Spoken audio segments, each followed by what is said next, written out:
Baiklah, Assalamualaikum warahmatullahi wabarakatuh. Selamat malam semuanya. Perkenalkan, kami dari kelompok Bakwan. Di sini kami akan mempresentasikan materi kami, yaitu mengenai layanan cloud computing Google Cloud Platform. Tapi sebelum itu, izinkan kami memperkenalkan diri kami masing-masing terlebih dahulu. Saya Elva Reza Sufi dengan NIM 241401042. Saya M. Zidan Ruryano AG dengan NIM 2414011063.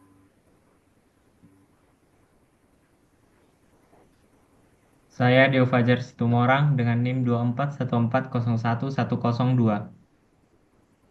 Saya Kristina Kadil Johanrich Habagi Purba dengan NIM 2414011012. Baik, sekian perkenalan dari kami. Selanjutnya akan dijelaskan oleh M. Zidan Ruryano. Pak M. Zidan Ruryano, kami persilakan.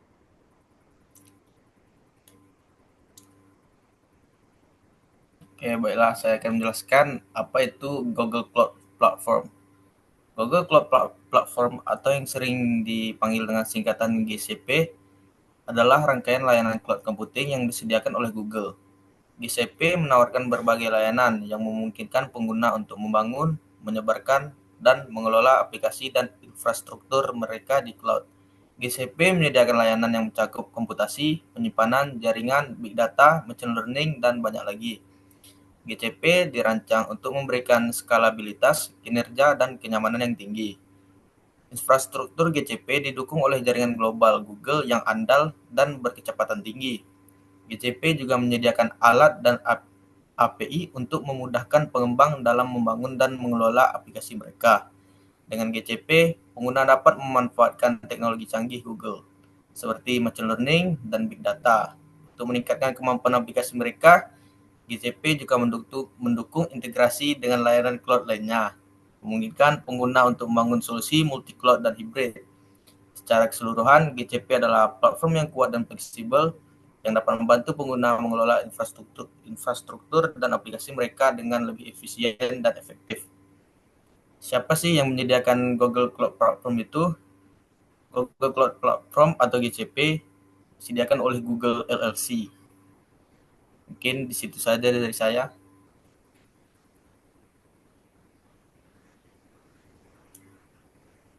Baik, terima kasih kepada M. Zidan Ruryano atas penjelasannya. Selanjutnya akan dijelaskan oleh Deo Fajar. Pada Deo Fajar, saya persilakan. Layanan apa yang disediakan? Yang pertama, Infrastructure as a Service atau IaaS. Layanan ini memungkinkan pengguna untuk menyewa infrastruktur seperti server virtual, jaringan, dan penyimpanan.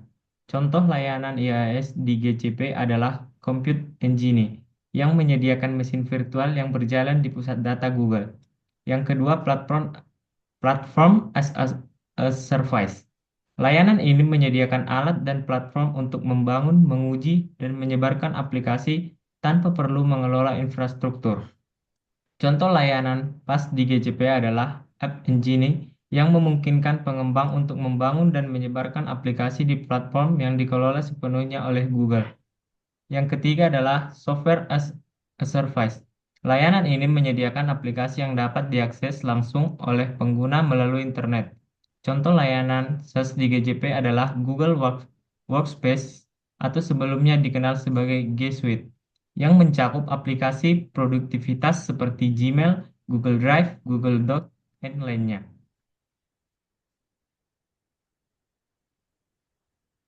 Apa saja keunggulan dari GCP? Kenapa sih harus pakai GCP? Yang pertama yaitu skalabilitas tinggi. GCP dapat menangani beban kerja dari startup hingga perusahaan besar dengan mudah. Infrastruktur GCP dirancang untuk skala besar dan dapat menyesuaikan dengan kebutuhan pengguna. Yang kedua yaitu keamanan. GCP menggunakan sistem keamanan kelas dunia, termasuk enkripsi data end-to-end untuk melindungi data pengguna. Google juga memiliki tim keamanan yang berdedikasi untuk memantau dan merespons ancaman keamanan. Yang ketiga, integrasi AI atau ML.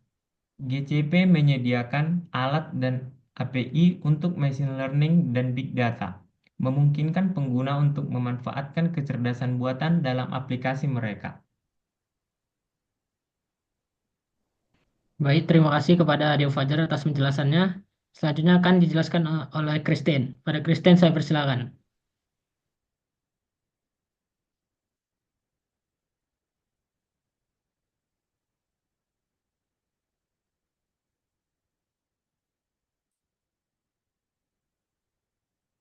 Baiklah, selanjutnya saya akan menjelaskan tentang apa saja kelemahan dari GCP.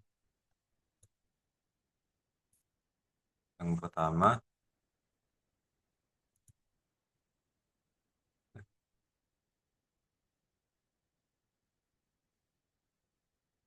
adalah kurva pembelajaran.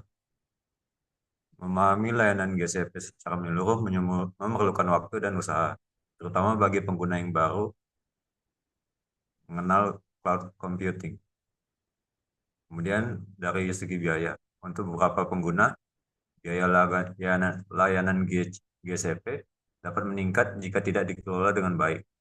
Pengguna perlu memantau penggunaan sumber daya untuk menghindari biaya yang tidak terduga. Kemudian dari segi dukungan, beberapa pengguna merasa bahwa paket dukungan per GCP mahal dibandingkan dengan penyedia cloud lainnya. Kemudian saya akan menjelaskan konsep dari cloud computing. Cloud computing adalah teknologi yang memungkinkan pengguna mengakses sumber daya komputasi seperti server, penyimpanan, database, dan aplikasi melalui internet tanpa harus memiliki dan mengelola infrastruktur fisik. Layanan ini dibagi menjadi 3 jenis utama. Yang pertama, infrastructure as a service, menyediakan infrastruktur dasar seperti server dan penyimpanan.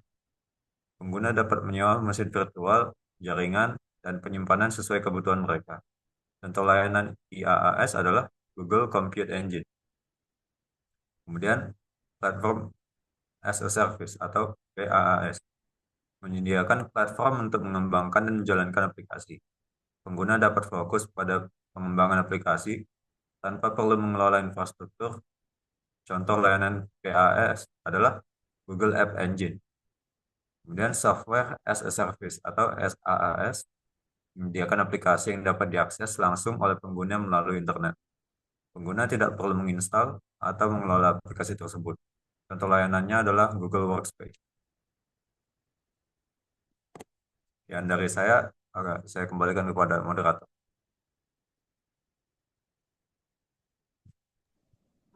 Baik, terima kasih kepada Christine atas penjelasannya. Saya rasa cukup sekian materi kami hari ini. Lebih dan kurangnya kami mohon maaf. Atas perhatiannya kami ucapkan terima kasih. Assalamualaikum warahmatullahi wabarakatuh. Selamat malam.